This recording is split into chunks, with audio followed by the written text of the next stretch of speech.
Children across Europe have begun returning to school.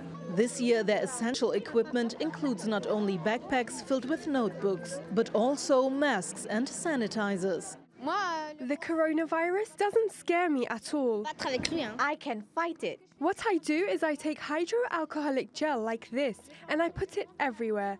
Like in most public spaces, social distancing has become the new normal in classrooms. Offices are also implementing safety measures as European countries seek ways to get back to business. That's as COVID-19 infections have spiraled up again since lockdowns and travel restrictions were largely eased in June. Economic activity in the EU has picked up since then, but it hasn't been enough to offset the virus's impact on demand.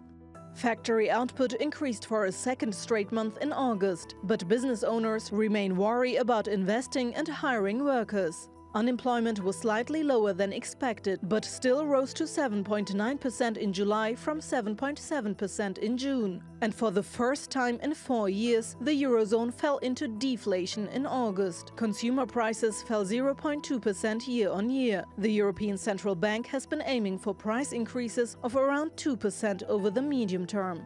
Europe's biggest economy, however, says the ill effects from the pandemic won't be as bad as originally expected. The recession in the first half of the year was less severe than we had feared, and the rebound is faster and more dynamic than we had hoped for. I am nevertheless convinced that we can and will prevent a second general lockdown.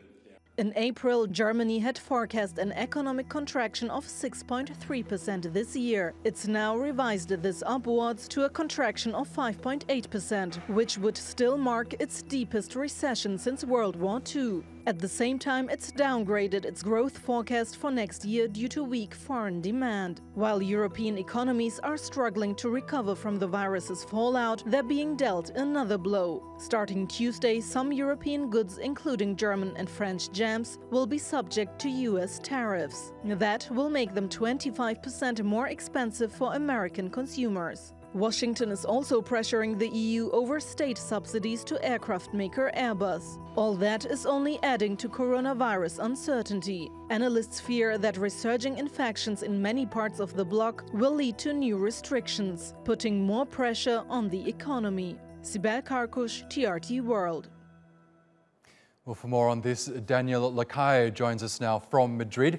He's chief economist at the asset management firm Tressis. Welcome back to the program, Daniel. Now, as we heard there, a slight rise to unemployment across the Eurozone, and we know governments across the region have been pumping billions of dollars, effectively subsidising workers' wages, even though many of them aren't working at all. How much of that has kept the unemployment rate artificially low? Absolutely. I think that that is a key factor why the unemployment rate remains optically low. There are about 40 million people in the euro area that are under some form of jobless subsidized scheme, furlough jobs. This would elevate the unemployment rate from the official 7.9% to close to 20%. So one of the things that we find is that the figures that we have seen today show a modest official unemployment rate. Okay, can I ask you a second question, Daniel?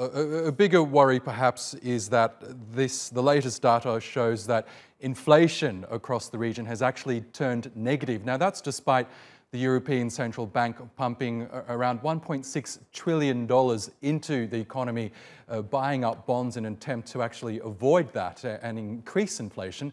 Why hasn't that strategy worked?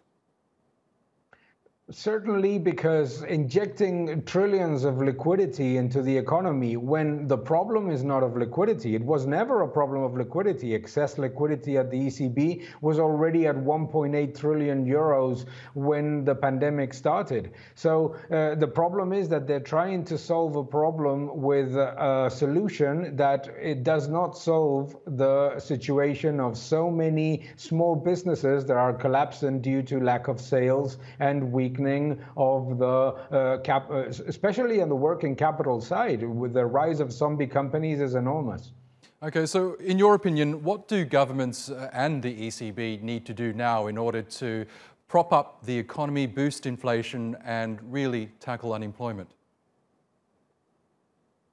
Well, the first thing that they need to do is abandon these monster demand-side policies. They're already there. They are doing their job. But what they need to do is to focus on supply-side policies. They need to focus on reducing administrative burdens, reducing red tape, reducing taxes for small businesses that are truly suffering, reducing also the cost of employment and the cost of creating a new company. All of these things are what governments are not doing in the European Union, and they're falling into the same trap that they did in 2009.